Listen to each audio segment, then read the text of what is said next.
We begin with breaking news and the new warning to Canada by the U.S. president. The opening of a nearly $6.5 billion bridge funded entirely by this country under threat tonight. Donald Trump declaring on social media this evening, "I will not allow this bridge to open until the United States is fully compensated." And also importantly, Canada treats the United States with the fairness and respect that we deserve.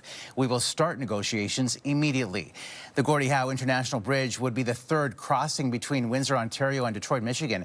Currently, there's a tunnel and the Ambassador Bridge. Its American owners claim the new bridge infringes on their exclusive right to collect tolls and have been fighting that in court for years. Let's bring in CTV's chief political correspondent, Vassy Kapelos. Now, Vassy, so much to unpack here. Let's get to the issue of compensation first. What kind of compensation is Donald Trump looking for?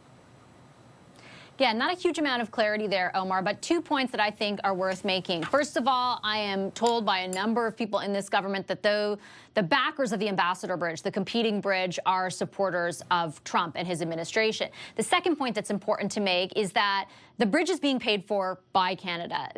Once it generates revenue through tolls, our costs will be recouped, but there's an agreement with Michigan to then start sharing revenue. So the idea of compensation, I'm not exactly sure how it extends beyond any of that. Now, this seems to be quite an about face, especially considering that Trump was a proponent of this project during his first term as president. He's got a long list of grievances in tonight's Post. How much of this is about the bridge, and how much is it about trying to extract concessions on other issues, especially in the run-up to the Kuzma review?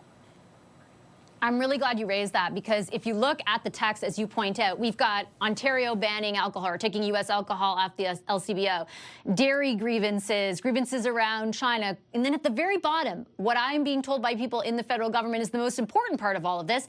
He says negotiations are going to restart. Remember, he killed negotiations with Canada on a sectoral basis, on any basis, at the end of October. So the very fact that he is saying explicitly that this is about restarting negotiations, even though it comes after all those grievances, leads me to believe this is about a whole lot more than just the bridge, Omar. All right, Vassy, appreciate the insight as always. Thank you.